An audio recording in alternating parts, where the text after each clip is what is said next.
Hello guys, what's up? So I'm back again for another tutorial video. So in this video, I'm going to show you how to install Git on your PC or laptop. So if you're interested, just keep on watching.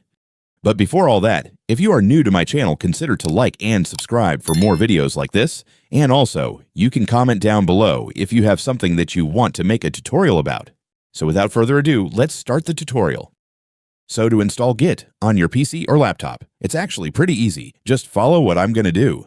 So for the first step, I want you to open Google Chrome or any web browser on your device. And once you're on your browser, the next thing you need to do is go to the official Git website. So just type git-scm.com into your search bar and then open the official website. Make sure to enter this URL correctly so you will be directed to the real legit site and not the fake ones. And once you're on the website, you should immediately see a download button for Git based on your operating system. In my case, it's Windows, so just click this. And after clicking that, you'll now be taken to the Git download page.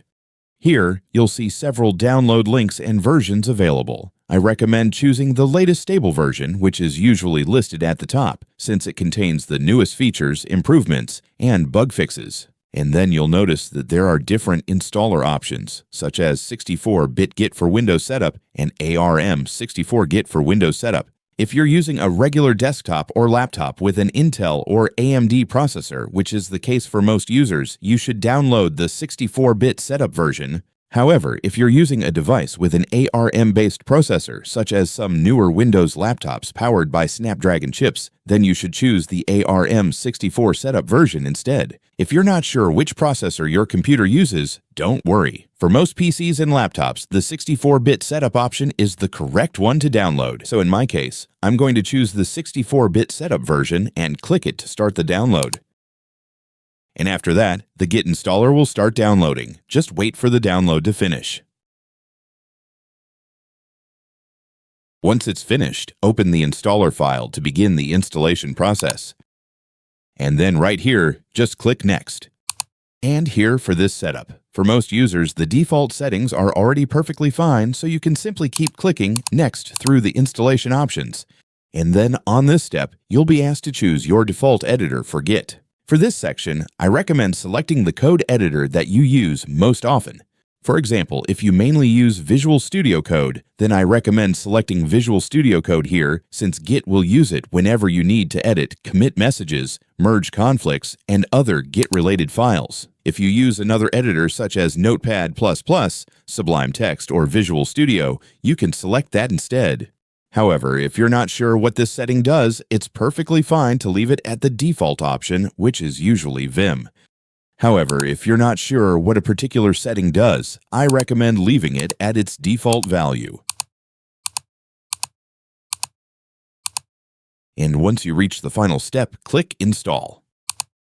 After that, Git will begin installing on your PC. This should only take a few moments, so just wait for it to finish. And once the installation is complete, click Finish. Now that Git is installed, let's make sure it's working properly. So for this, I want you to open Command Prompt. So just type in CMD in your Windows search bar, then press Enter.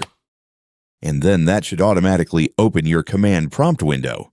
So here in Command Prompt, I just want you to type in this command. And then press Enter.